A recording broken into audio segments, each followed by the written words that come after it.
You might have heard a lot about companies that are probably century old, and the fate of them like failing because they couldn't adapt themselves according to the pace of the innovation.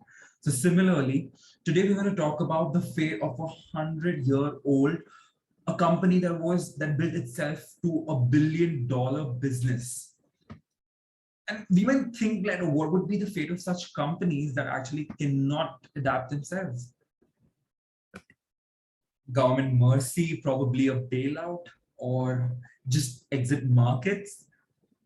So yes, it is about the survival of a legendary automaker of US, which is General Motors. It is the brand that has given us Chevrolet and Corvette. It is about the downfall of a huge brand that is present in more than 100 countries. So to revive General Motors from where it is today, we have gotten a strategic plan. But first, before we move ahead, it is important to identify the problem. And who was the problem? Who shot that beast? Well, yes, mirror, mirror on the wall. That was General Motors itself.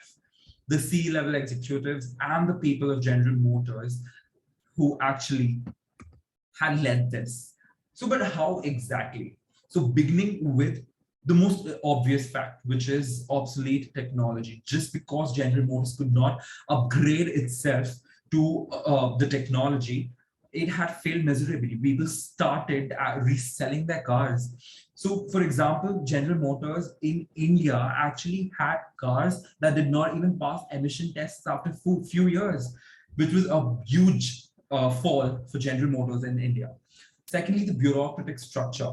So the whole around in 21 years of tenure of General Motors, around 9 CEOs have actually changed, which actually shows that there was no proper long-term strategy in place. Secondly, the customer service was also bad. If I put up a General Motor car in any of their service centers, it would probably come back after 5 to 7 days, almost as bad customer service. The next is proper market research. As we know, it will be required.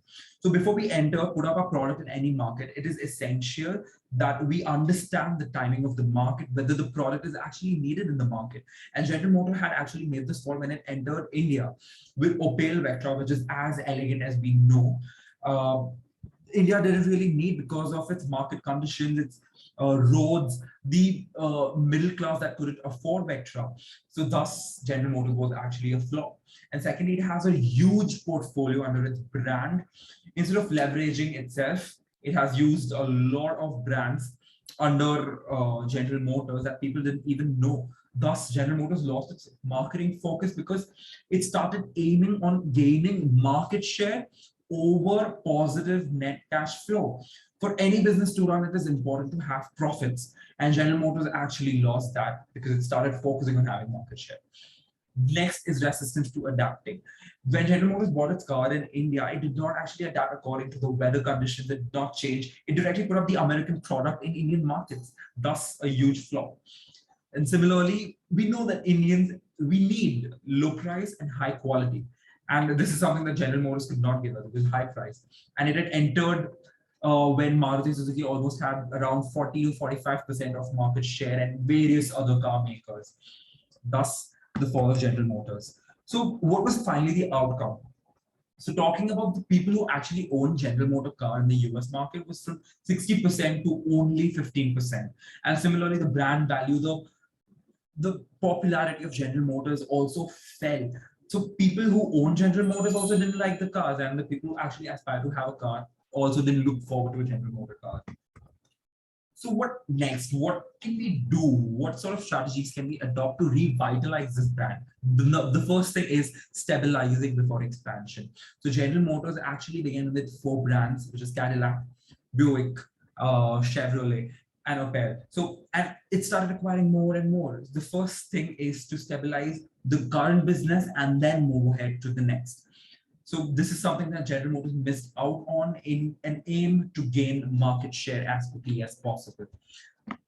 The next is adapting to markets. So it is very important that we react to change. And we know that every few months we have different technology coming up. Artificial intelligence should be in place to give the most convenience, or else we will lose customers. And just similarly, when we have to react to change, Indian roadways need sturdy tires, and similarly, very heavy parts, the parts that do not break that easily. Very good airbags, because we have a lot of road accidents.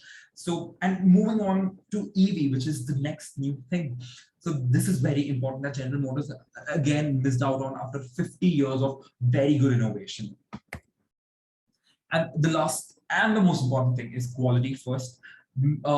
It is not important to keep giving new products every now and then, but it is important to have and maintain the existing product, enhance them, improve the quality, give the right maintenance, and give the right customer service and technology that General Motor again missed out on, which is why even the resale value of General Motors went terribly down, which is very important for the Indian market. So after, if General Motor improves all these strategies, so this is the impact that I have taken out from what it actually had in the last century, that General Motors would probably give in a lot of engine plants. It'll again come back to 126 countries and given a lot of good models after stabilizing and prove itself to again be the benchmark of automakers and be the leading automaker in the world. So that is about General Motors from Bhavik Doshi. Thank you.